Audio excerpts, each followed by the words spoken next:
everybody, welcome to my channel. My name is Sharon and this is a channel that is dedicated to all things related to narcissism. I make videos every Monday, Wednesday, and Friday on all types of topics related to narcissism, so if you haven't already, please take a moment to subscribe to the channel so you don't miss any videos. I would really appreciate it if you gave the video a thumbs up. It's a free way you can help me out, and definitely don't forget to leave a comment because I like to read what you have to say.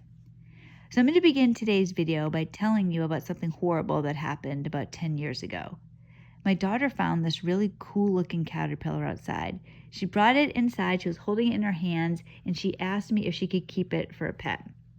So we later found out that it was an eastern tiger swallowtail caterpillar. So I told her it was all right, she could keep it for a while in a terrarium, but that one day it would turn into a butterfly, and when it did, we would have to release it. Well, it didn't take long for it to turn into a chrysalis. This was at the very end of the summer, and it took months for the entire process to complete itself. So all winter long, we had this chrysalis and we kept it in the kitchen, and we were anxiously awaiting for the emergence of the butterfly.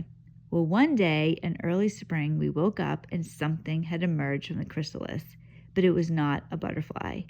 Instead of a beautiful butterfly, there was an angry-looking wasp flying around the terrarium. Unbeknownst to us, our caterpillar had been stung by a parasitic wasp and had an egg deposited within it. What we later learned was that this parasite doesn't immediately kill the caterpillar. It waits for the caterpillar to turn into a pupa, and then it feeds off of it, and in the spring, a wasp rather than a butterfly emerges from the chrysalis. So we learned that day that nature is not always pretty. Narcissists are parasites too. They feed off of innocent people. They target specific people. Like a moth to a flame, a narcissist is attracted to goodness and empathy. They find us. They gradually manage to change us into a shell of the people that we used to be. Another way to think of a narcissist is to think of them as a vampire, an energy vampire. So the word narcissist conjures up images of vanity, arrogance, self-congratulations, a high level of security, but it's all an act. Narcissists at their core are actually insecure, cowardly, and fearful. Now, before I go further in the video, I'm going to just stop and have a little impromptu science lesson, but I promise I am going somewhere with this. And I do realize that I'm kind of simplifying what I'm about to say. So let's think of the human body as being made up of matter and energy. So matter is anything that has mass and takes up space. So the bed I'm sitting on right now as I'm making this video is made up of matter. The blankets, the pillows, all matter. Water is made up of matter. I am made up of matter, and so are you. What about energy? We know what matter is. What's energy? Energy is movement. It's the ability to perform work. Einstein stated that energy and matter are opposite sides of the same coin. Energy moves matter. Energy doesn't have mass. It doesn't take up space. So some examples of energy would be light, heat, sound, motion, and electricity. Those are all forms of energy. And so are our thoughts, our emotions, our beliefs, our attitudes. What makes us us is energy. Now, the first law of thermodynamics states that energy cannot be created or destroyed. It's fixed. It never changes. However, it can be repurposed. Now, some of you may remember that one of my dogs has cancer. Joe's comforted me several times by using that first law of thermodynamics. He's told me that when Tupac, and for any of you wondering, yes, he is named after the rapper Tupac Shakur, that when Tupac is called home, he'll still exist, but it will be in a different form. Because remember, energy cannot be destroyed, not even in death. The collection of atoms that we are composed of, that Tupac is composed of, eventually will be reutilized, but they will always exist. We have to be careful though when we're thinking about that in terms of death. We can't confuse that with consciousness, but in a way, none of us ever really stops existing. So let's talk about what a narcissist manages to do to us. Now, it's a shock when you think about who you were at the beginning of the relationship compared to who you were at the end of the relationship. I haven't been with my ex for 2 years, and I still can't believe it. Narcissists take over our identity. So if we think back to what I said about energy, Our thoughts, our emotions, our beliefs, our attitudes, all that is energy. And remember who a narcissist really is, an insecure, fearful person. I mean, that's their secret. And they manage to switch energy with us. They repurpose our energy. Essentially, they become us and we become them. It's like this horrible horror movie. When I first met my ex, I was a relatively confident and happy person. By the end of the relationship, I was literally afraid of my own shadow. I was shy, insecure. I isolated myself. Now, and I've said before, I had no friends. I don't mean that I had a few friends or not many friends. Literally none. My ex completely ran the show, and he did not want me to have friends. He wanted me all to himself. And it happened so gradually that I had no idea until God himself rescued me from the horror show of my life, and I started living without my ex's influence. And then my energy reconfigured back into myself. Now, what tends to happen to a lot of people when you get out of the relationship for a time, you are just gutted. But eventually, as you live without the narcissist, without their horrible, a narcissist is like a black hole sucking your energy out. Once you live without the narcissist, you start gaining strength, that energy, because remember, it always exists. It's still there. The narcissist switches it. So you become this insecure person that the narcissist really is, and they take all your confidence. They take your goodness and steal it for themselves. So you are left shell-shocked. You don't know what the heck's going on, and the narcissist is living with your energy inside of them. Once you are not with the narcissist anymore, though, you start to get that energy back and more. People, when they're without narcissists, when they've been in a relationship with a narcissist and then they move on, by and large, they become stronger versions of themselves. And the narcissist becomes a weakened version of themselves.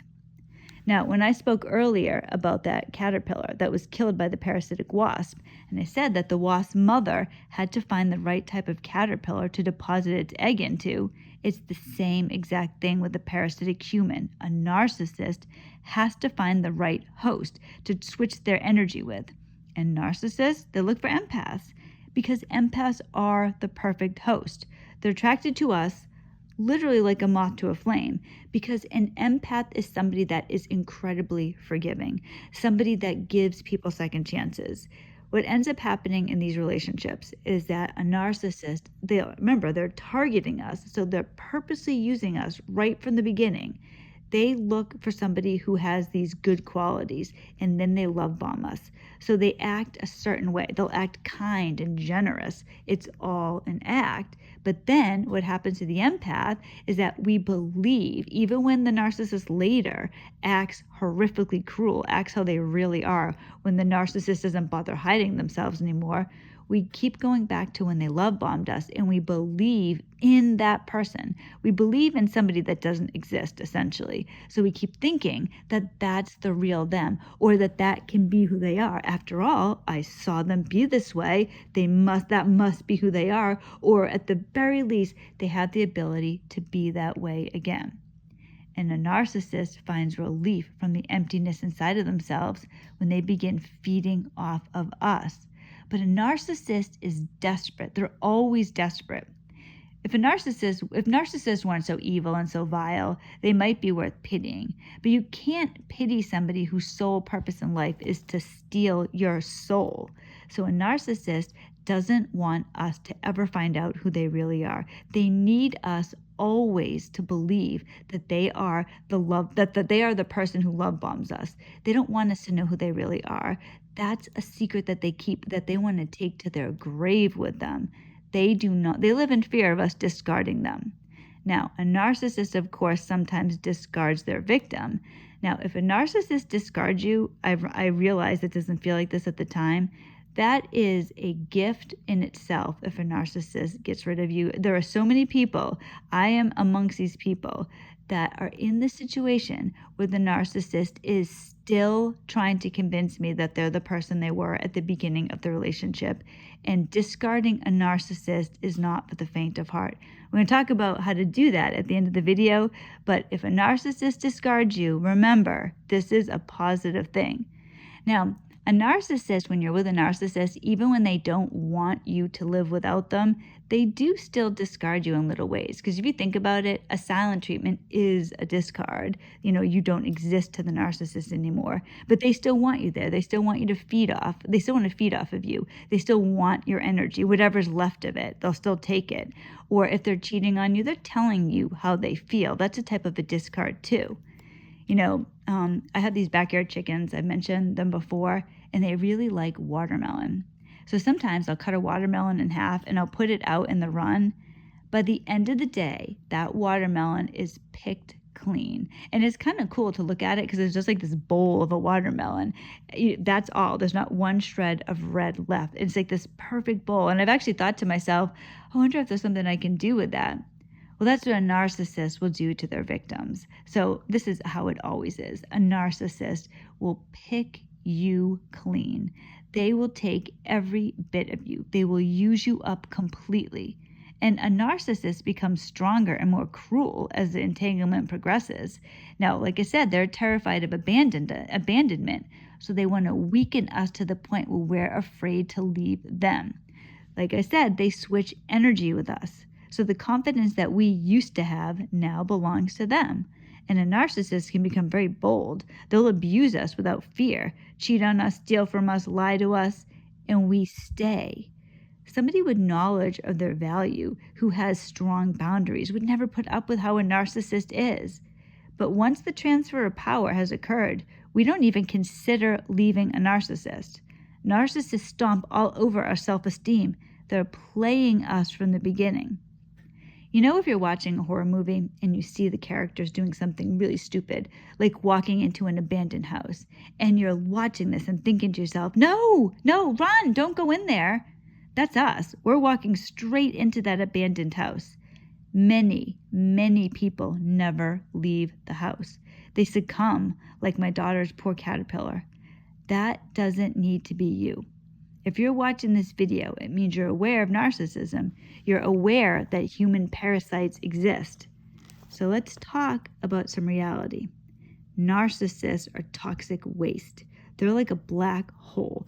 They devour. They have this power to devour everybody around them. They suck us in. And before we know what's happened, they've pushed us out of our own lives. Like I said, they steal energy. They're emotional predators, and the effects on us are devastating. But remember, the narcissist has a secret. Their preferred lifestyle, their pretend reality, is completely dependent on you believing in it. They manipulate your thoughts so they can control and use you. The people who get out stop playing pretend. And this is what you have to do to reclaim your life. Now, I'm not saying it's easy, but this is what you have to do. You have to fight and overcome fear. Remember always who a narcissist really is. And remember, you'll get that energy back. You'll get the energy that they stole from you. It doesn't go anywhere. It's still there. The narcissist had just switched it with their own. But once you gain that strength, you'll become a stronger version of the person that you used to be. Don't allow yourself to play the role of a coward. Fight. Get some aggression and determination. Nothing exists that is powerful enough to stop you. Hell cannot stop you. Decide, are you going to be a victor or a victim? Because you are somebody. Throw off those weights and run the race. You may have been struck down, but you are not knocked out. Children of God are not built to be cowards. God has put fight, strength, and courage inside of you, and He will restore you. If you leave the past behind and turn your gaze forward, if you want that dream, fight for it. I'm going to end the video with a message from God. It's go time. Thank you so much for watching this video. I hope it helped somebody. I hope it made sense. And I wanted to wish everybody a happy Thanksgiving. Tomorrow's Thanksgiving. I hope everybody has a wonderful day, that you enjoy your family or whatever you're doing. For me, it's just going to be my kids and I. We're going to spend the day together. We might have a friend from church over, but that's going to be our plan for the day. So it's not going to be a big gathering from us, but we have a lot coming up in the next month. So I'm actually kind of looking forward to just taking the day and just hanging out with the kids. I hope everybody has a wonderful holiday, and I will see you in Friday's video. God bless you, everybody.